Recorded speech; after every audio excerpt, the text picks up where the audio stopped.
All right, Sandra. So let's kickstart. First of all, I would like to really extend my gratitude for your time and for your efforts, never-ending efforts in keeping the community informed and aware. Uh, we've known each other for a while now, and we've been really admiring all the way your leadership of making a difference in the blockchain and distributed ledger technology space.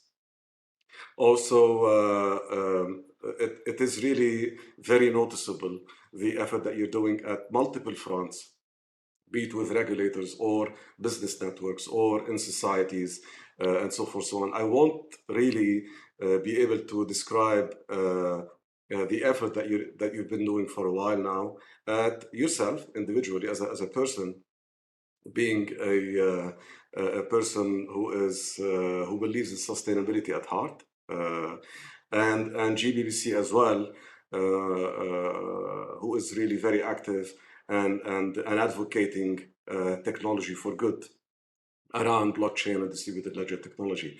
I would really like you to introduce yourself to our audience in the MENA region. I don't think many people may attend today the live stream, but I'm sure that a lot of people will have to learn more about your efforts, Sandra, and GBBC's efforts. And a lot of that will be followed on by a lot of other sessions to keep the community active in this end. And thanks for trusting me for the last 2 years of being an ambassador for GBBC in the region. It has been and will continue to be a great pleasure for us to partake, to contribute in whichever way possible. Over to you. Well, first of all, Suleiman, and to your entire team, thank you so much for this opportunity. I appreciate that you have said many kind words, but to me, it is about global collaboration. And I am just one person, and you are one person. But collectively, when we put our brains together, we can do amazing things. And so, just as you asked me, my name is Sandra Ro. I'm the CEO of the Global Blockchain Business Council. I'm a former banker. I spent my early career on the trading floors of several investment banks, mainly in the foreign exchange markets. But then I also ran digitization over at the CME Group, and then decided to dedicate all of my time and efforts for the last 7 years in the blockchain and DLT space. And when I think about why, GBBC really is the incarnation of why. It is a nonprofit Swiss based group that is focused on education, partnership, business partnership, and advocacy on how to use tech in ways that are beneficial for society. We now have more than 500 institutional members with 231 ambassadors. Very lucky to have you, Suleiman, for several years across 109 jurisdictions and disciplines. And we continue to grow. We are 6.5 years old, going on to 7 soon. And we look to continue to collaborate around the world. So that's really a global movement, and we've been seeing the impact that GBBC is making across the entire world, and we've been seeing GBBC and a lot of GBBC members also contributing in a variety of ways, be it through thought leadership or even actions on the ground, driving and moving the needle in their respective territories and jurisdictions. This is really something that has been very obvious for those who are following the developments in the blockchain space. So before we get deeper into the question, so what made you choose the blockchain as a focus? I know that you're an advocate for tech for good, right? But the emerging technologies have been growing and developing in a variety of ways, and today there's really a huge menu that one would want to choose from if they want to specialize or advocate in certain technologies. AI is a very simple and noisy example of that, right? So, what was the rationale of your decision to decide? Well, this is the technology that I believe will create impact at scale. I think this may have been one of your motivations, but I would like to Yes. hear your thoughts on that. Absolutely. Why would someone spend their entire time focusing on this technology in particular? Well, there are a couple of reasons. Number one, it became very obvious to me very early on when I first discovered, the technology back in Bitcoin days, 2011, but then eventually evolving into other related digital assets and crypto and blockchain based use cases. That this is the most globally focused collaborative technology I have ever seen. It requires people to work together. It requires systems thinking and network thinking. It is not about you as a software developer coming up with your own solution, or a company coming up with your own solution and then pushing it out, hoping that people might just buy it or take care of it. It is really about ownership of the individual. It began as a grassroots movement. And to me, that empowerment of the individual, but then collectively working together to make it actually work as a system, is one of the most interesting things that I've seen in my lifetime, at least. And frankly, I think when we're talking about the point on sustainability, uh, systems thinking, network collaboration across borders, and breaking down silos is the only way we're going to actually achieve some of the big goals that we've got out there. Correct. Indeed, Sandra. And moving on to sustainability, and you know that the whole theme of Talk Talk is about sustainability theory of change and making an impact. There are a lot of podcasts and vodcasts and seminars and webinars and conferences really addressing the commercial aspects of any economic movement, right? But there are very little and very few conversations happening on the impact that these economic movements or socio-economic movements are actually creating. And that's why we chose at the Lebanese American University to really evangelize around impact and sustainability, and thus having you as the inaugural guest of this podcast. So, how do you define sustainability, and what would you be able to walk us through the work that GBBC is currently doing to further sustainability efforts, and potentially even in the context of the UN SDGs? Absolutely. Sustainability has, for many people, very wide definition, but I'll contain it to focusing on sustainability of systems, particularly related to the environment. So if I narrow it down to that, it's still a very deep topic. We actually have a head of sustainability dedicating her time to looking at how GBBC and our members and our community will work on specific projects. So just to break it down into a couple areas, I think one bucket of work that we are doing is related around data verification and integrity. So I'll take one example. This is just one specific example. People are working diligently in the voluntary carbon credit markets. There have been issues around verification of some of these carbon credits, in the sense of, on day one, it may have been X, but 5 years down the line, does it still exist? Is it still true? Where's the veracity of that? And a DLT system, a blockchain system, and the tokenization bit of the carbon credit could actually help with the systems part of tracking and tracing and recording. Now, you still need people on the ground to verify these things. If anyone is cheating or lying, it does not preclude that being solved, Uh-huh. right? What it can do is create records and systems that will provide that information in much more real-time, dynamic way so that we can risk manage these things. So that's data management, data integrity, data verification. The other piece that's going to be very interesting in keeping sustainability scaling is the interoperability. So we've been speaking to many different groups who are working on different projects. And what I love about this space is the barriers to entry are actually fairly low, meaning if you can get a group of people together and you have the right expertise that you can draw from all over the world, you can create projects pretty much instantly. However, the issue is that we've got lots of siloed projects all over the Correct. world Correct. doing different things, and often actually we find doing very similar things. And so one of our roles is to bring groups together and say, hey, group A, hey, group B, you guys should talk to each other because you're doing very similar things, or you would be better served actually coming together. And so we do some of that work as well, which is the convening multi-stakeholders and also common projects together to scale. And to me, interoperability and scaling is going to be crucial. And that's where we can play a fundamental role. Uh-huh, uh-huh.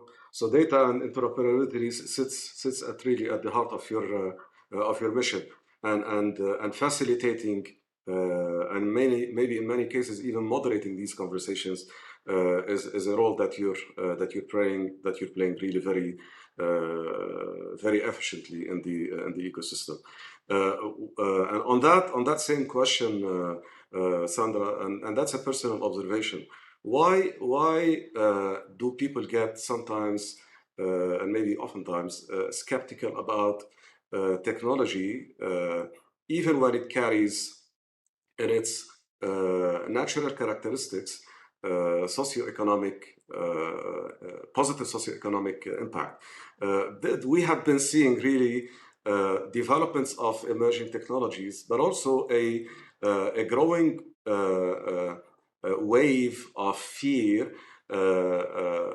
from that, and decision makers in both in the private sector and the global sector and the public sector, and even international development organizations are being challenged on deciding when to pursue what and when to accept what trend, and so forth, so on. Really, the credibility of the trends. How do you advise these decision makers across the ecosystems, and particularly on blockchain, on what would be the best decision facilitating advice? So you've raised a very important point, which is every new technology does go through a hype cycle. Correct. And the promises of a technology, people tend to want to happen fast. And sometimes it looks like something is happening fast. But my view is always you've got to look at the long road ahead, which is building systems and technology that is fit for purpose for many, many billions of people around the world takes absolute time, thoughtfulness, and due care and testing. Correct. And the first version of something is never going to be the best version of something, or it's rare that it's the best version of something. So I think what we tend to focus on is the long road, which is this is a multi-year education first understanding. These are often complex technologies. And some of the use cases hopefully are obvious, meaning it will benefit society by X. For example, carbon emission reduction. However, what tools do you use to achieve that? And to understand the actual how do you get there and the technology that's underpinning that is often complex to understand, but also there are policy, regulatory, and potentially also country-specific local needs that need to be taken into account. And let's not forget, as much as we talk about technology, people are involved. And if people are fearful, resistant, pro or not pro, these all have factors in whether this development occurs quickly or not. And my view is taking the time to understand that these are huge problems with significant solutions that need robust solutions that need to be developed, we need to take our time, actually, and not to rush into things. So I hope that we are able as partners to be able to be that bridge for a lot of the conversations that are had, which is to show the promise of the technology, but also be pragmatic about when it comes in and how it comes in, and when it makes sense. I agree. I agree. And I know I'm aware that a lot of your members are technology companies, so people who are actually behind a lot of the developments in the space. Are they equally now concerned about making an impact? We know that at the end of the day, technology companies they have P&Ls, they have balance sheets, and they need to worry about that as well. But we also have been seeing a wave of balancing profit and purpose, and all of that has been happening for a while now, for a few years, maybe before COVID, and through COVID it accelerated, and that thinking really gained acceptance by a lot of corporates around the world. Are they now, from your interactions with these large developers of technologies, are they now being more open to impact by design, to sustainability by design into their offerings?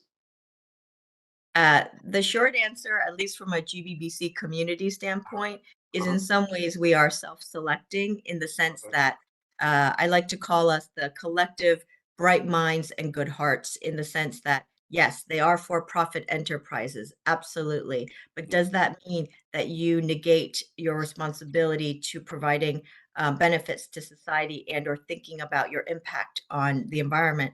No, we have corporations who actually have and dedicate entire budgets towards creating solutions around that.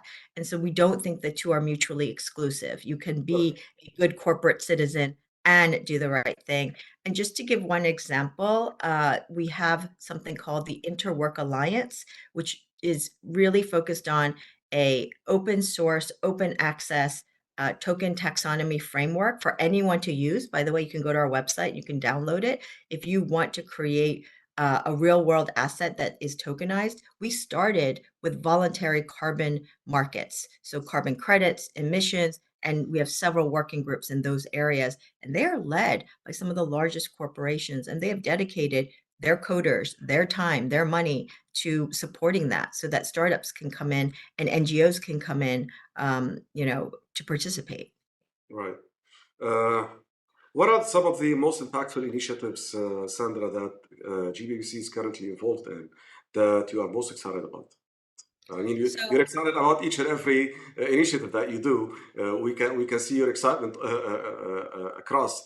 But really, what would you classify as the most important initiatives currently on your plate? Yeah, so I'll just focus on our sustainability side for now because we have quite a few different industry areas where we focus. But I want to highlight just a couple things that we do that we've been doing for many years, and they have stood the test of time, at least for the last 6 years. So we've got an event that we do alongside the United Nations General Assembly, which meets once a year in September in New York.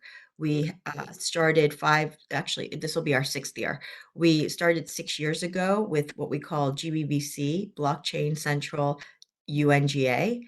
and that brings together for a full day all of our members and network community members, our ambassadors who are working on SDG related projects. And I will have to say, we keep growing every year. We see the scaling starting to really happen. And we also involve UN agencies alongside because again, I mentioned the collaboration. It's about a global coordination and collaboration. And another initiative that we have just recently launched within that segment is really BC 100 Plus, which is and it's available, by the way, on the website, which I'll provide the information to you so that anyone who wants to register their project, if it's attached to an SDG or focused on an SDG, it is under the high patronage of the current UN General Assembly President, Korosi. We are basically documenting all blockchain projects around the world who are signing up to the manifesto and saying, we are supporting SDGs, and this is our project, and that will be presented to the UN in our next UNGA in September. Right. Excellent. Moving on, Sandra, to the opportunities that lie ahead on the blockchain and distributed ledger, and not only around financial services. Really, I would like your views on what other industries can benefit from blockchain, because for some reasons people thought blockchain, cryptos, and they took them all as one as one basket, and so to clear that misperception, I know that there has been a lot of developments already on the healthcare front, on the supply chain front, and so forth, so on. What opportunities do you see down the road, and what developments, maybe what current developments can you highlight to us, to our audience? Us at LAU, we are 7 schools, so a lot of people from the School of Medicine, nursing, pharmacy, engineering, and so forth, they will actually watch this and would like to learn about what blockchain promise into what blockchain carries as promises to their industries. Absolutely. So firstly, I would say if anyone's interested, take a look at our reports. We have many, many reports under many different topics. So from healthcare to quantum computing to supply chain to other various topics, you can see reports that we have that we've developed with, usually co-partnered with a member or a community leader. The other thing I would say is that you already said the magic phrase. Supply chain will be one of the most profound areas where blockchain will help support. It's everything from the concept of know your object, not Hmm. KYC, but KYO, Right. being able to track and trace at a level that is going to be unprecedented, especially in a world where we have global supply chain issues. I think knowing how to risk mitigate, and I ask people to think about blockchain in this way. Think of it as not only a technology, but it's a risk mitigation and a risk management tool, providing transparency for how to manage different processes and systems. And sometimes it has to do with payments, sometimes it has to do with like contracts, but sometimes it also has to do with moving something from point A to point B to point C. It actually has many different potential applications, but to me, the most promising right now that we are looking at beyond financial services is the tracking and tracing and supply chain.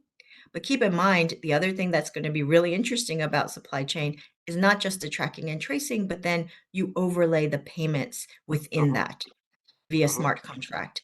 And that just supercharges the ability to move things around in an efficient way that we've not seen before. So stay tuned. I think it's going to hit every industry sector.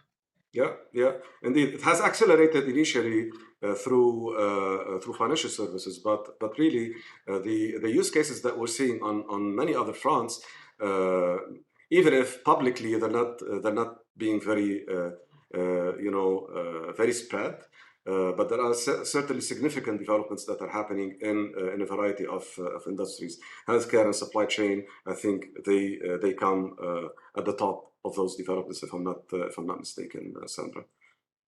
Right? We may be able to provide you all a gift in a bit. We are about to announce something, cross fingers, next week. So I Okay. will make sure that you get Vance copy of it. But yes, we believe that supply chain will be an incredibly important part. And also keep in mind for the MENA region, I think this is also a very important opportunity, which is energy transition. That Uh-huh. entire topic about energy transition and sustainability of the environment, it all ties together also with supply chain. Interesting. Looking forward to seeing the report and to learning from it. Definitely. Sandra, you've been appointed recently to join the US CFTC's GMAC Digital Assets Digital Markets Subcommittee. Congratulations for that appointment. We've seen you providing testifying at the committee last year, and this year this has evolved into a more official appointment. Can you tell us more about the objectives of that subcommittee and how that subcommittee is going to help move forward the industry in the US, and how that progress made in the US is going to affect the progress at the global level? So firstly, thank you very much for that. The first meeting, this is public record, the first meeting of the GMAC subcommittees will be occurring in New York on Monday, July 17th. And Okay. so I look forward to that first meeting. It is an incredibly deep, knowledgeable group of not only TradFi, but also crypto and blockchain experts. Mhm. And the goal of the group will be to focus on a couple key work streams. I will let you guys know we are co-chairing one of the work streams. I will not front run the information, but we will be co-chairing one of the work streams to drive the work. It will be a set of recommendations after doing the analysis and obviously research. It will be a set of recommendations that will go to Commissioner Caroline Pham, who is the GMAC commissioner responsible, and then she will be presenting those recommendations. This is an advisory committee of public-private sector collaboration, and it will then go to the other commissioners. There are 3 other commissioners of the CFTC plus the chair, and they will then discuss whether any of those proposed principles or guidance are adopted. So the goal is do the work, do the research, and then put forth some proposals, and those will go up the chain to the commissioners. And apply the right wisdom, I guess. Well, with any luck, there will be some adoption of, I think, really fundamental things that need to happen. For example, how do we define certain terms? Particularly, I think terms like, staking. People talk about staking all the time, but actually, there's many flavors of staking, and we need to get very granular about what we mean by when we say staking. It's the same concept as AI. People say AI all the time, but actually, there's lots of different flavors of AI. So we need to get the terminology down. A lot of the groundwork that the GBBC digital finance arm of GBBC, which is our financial services arm, and our global standards mapping initiative, which is an open source collaboration of crowdsourcing all sorts of information around the blockchain and crypto space. I actually recommend you go check it out. Again, all of our information is free. We're going to be leveraging the 6+ years of work we've been doing on thought, thinking about these topics and putting out different standards and reports and thought leadership to leverage and also help drive some of this. We've done a lot of the work. We don't need to reinvent the wheel, but we do need to come together to figure out how we agree on certain things. Well, that's a great pre-closing statement, Sandra. Thank you very much. Really appreciate the time you've taken today. In the last 1 to 2 minutes, what advice would you want to extend to the MENA stakeholders across all the industries in order to see it really thriving through the leveraging of emerging technologies and particularly blockchain? Well, firstly, I have to tell you, I'm super excited about the MENA region for several different reasons. The demographics are increasingly a very young Gen Z generation that's coming in. Oliver Wyman says that 1/3 of the world population will be Gen Z by 2025. That's less than a year and a half from now. You also have government willingness to support initiatives as well as get involved. We need multi-stakeholder involvement, and that also includes universities and academic institutions like yours, Suleiman, to make sure that you're driving those conversations as well. It's not just about corporations getting involved. And frankly, I think the more we involve young, old, different backgrounds, more collaboration, The faster we can go. this will help. The faster we can go. Yes, faster together. Indeed. Indeed. Sandra, it was really a pleasure seeing you after it's been a while. Thank you very much for the time. Thank you very much for the information. And we look forward to continuing this journey together and to making an impact, really, and to growing the awareness in the region for what it takes to leverage blockchain and blockchain for good. Thank you very much once again. Thank you, and I hope one day soon we'll be able to do this in person. Yes, Fantastic. looking forward to it. Thank you. Forward. Cheers. Bye bye. Thank you, everyone, for listening. Thank you.